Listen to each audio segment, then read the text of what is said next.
Você está no canal Eu Estudo a Lição com o pastor Samuel Camilo. Hoje é quarta-feira, dia 16 de dezembro, e o tema que estudaremos na nossa lição será Tempo para encontrar o equilíbrio.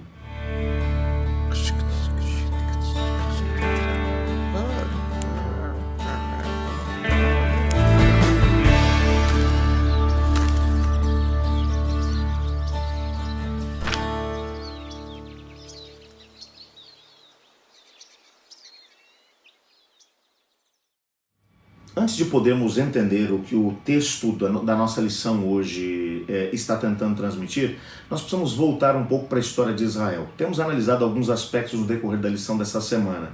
Se você não teve a possibilidade de poder assistir os outros vídeos, aproveita aí no canal e volta ali para sábado, domingo, segunda e terça e você vai ter uma visão geral daquilo que nós estamos estudando. Mas só para você poder ter aqui uma noção. Desde que Deus tirou o povo de Israel do Egito, o Egito estava dentro deles, estava na alma deles. O Egito, bem como as suas prioridades, bem como a sua ênfase, a ênfase no trabalho, era uma época de expansão no Egito. As pessoas estavam buscando cada vez mais tornar o Egito um lugar glorioso, e o povo de Israel, durante os 30 anos em que, os 230 anos em que foram escravos ali, eles entraram dentro desse ciclo, essa correria louca para poder fazer com que o país se tornasse um lugar glorioso. Construíram cidades, celeiros e etc. e tal. Quando Deus os tira de lá, eles vêm com o estilo de vida do Egito. Aquela ideia do trabalho pelo trabalho, pelo trabalho, pelo trabalho, e Deus agora tem que colocar neles as prioridades corretas. Mesmo depois que eles entraram dentro da terra que foi conquistada, a terra de Canaã, o estilo de vida dos cananeus, que também era muito parecido com o dos egípcios, parece que tomou conta do povo de Deus. E eles tinham muita dificuldade de poder ser fiéis a Deus, guardar os seus mandamentos, principalmente o sábado.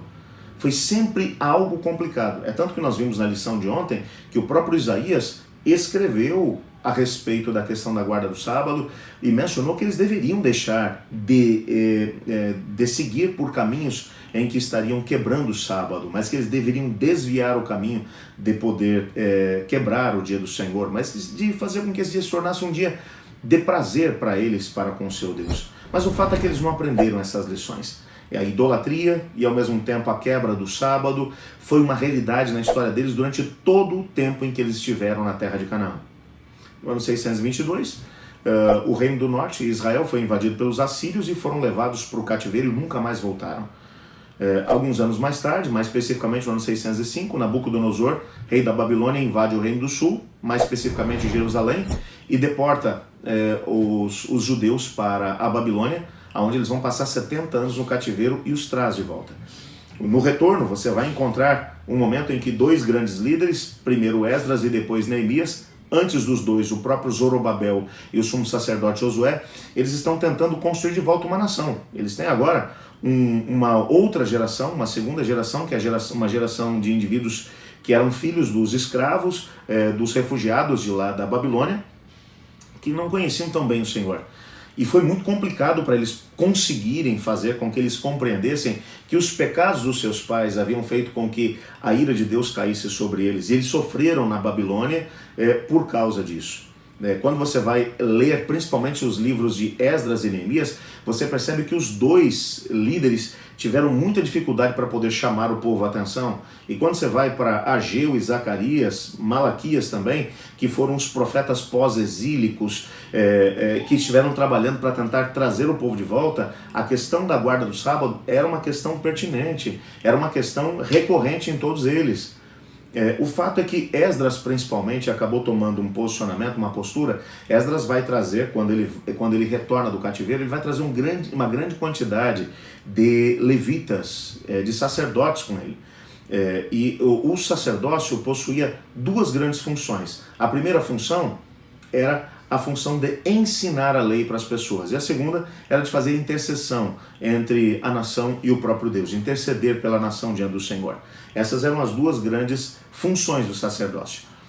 E agora Esdras vai tentar trabalhar isso. E Esdras, como um indivíduo que era versado no conhecimento a respeito do Senhor, da Torá, da lei de Deus, ele começou a formar uma geração de sacerdotes que tivessem a possibilidade de poder ensinar para as pessoas o caminho que eles deveriam seguir.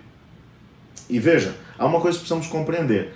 Esdras e Neemias conseguiram tirar essa geração que voltou do cativeiro, da idolatria e ao mesmo tempo da quebra dos mandamentos do Senhor.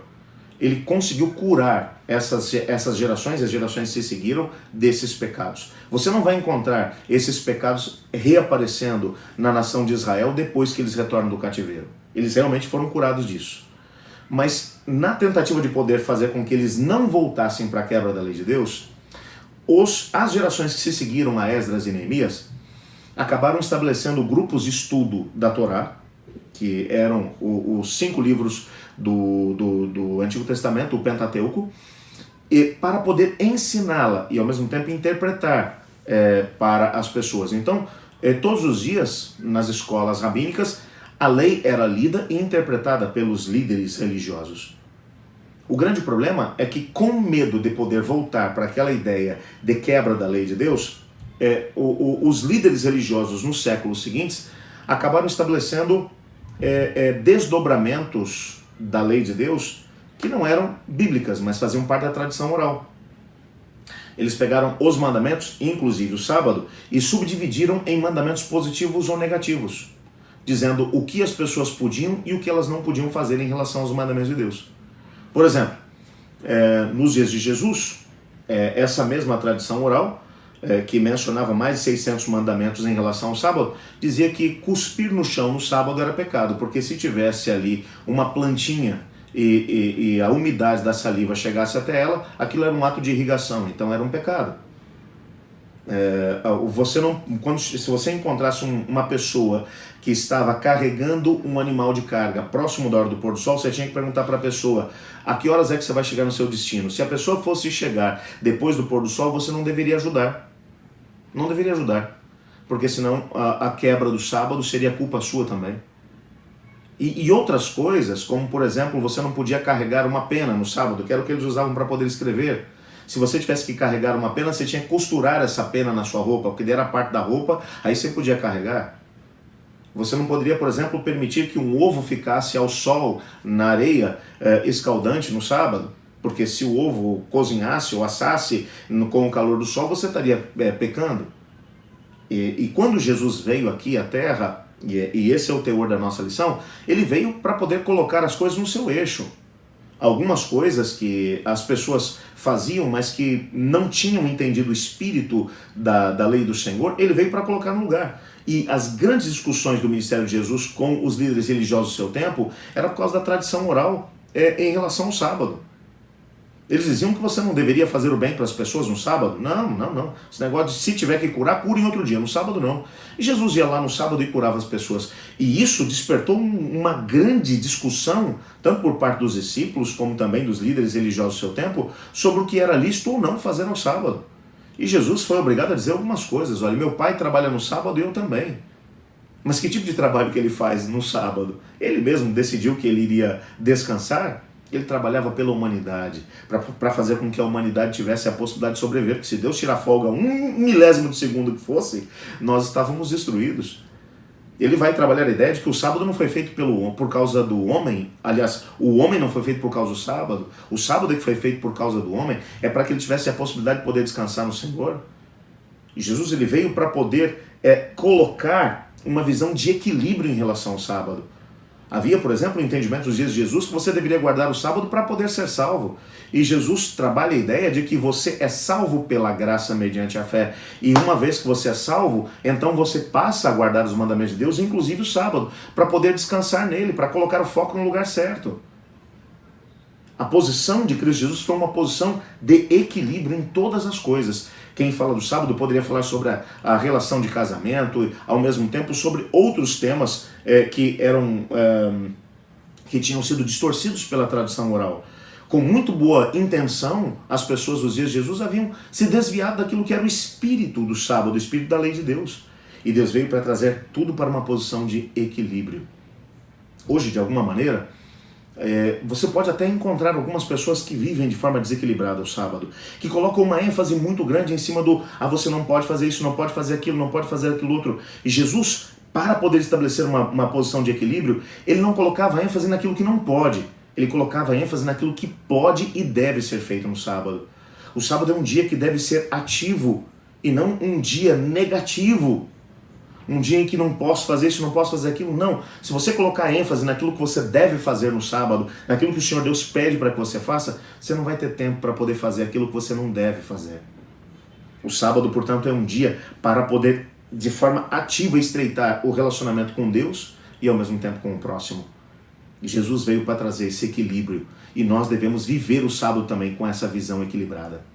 Vamos orar pedindo Ele para que nos ajude a viver assim? Obrigado, Senhor, por teu sábado e perdão porque muitas vezes nós o guardamos de forma tão equivocada. Ajuda-nos a viver o sábado com essa posição equilibrada que Jesus trouxe a respeito dele mesmo. Pois é em nome de Jesus que oramos. Amém. Eu estudo a lição e você?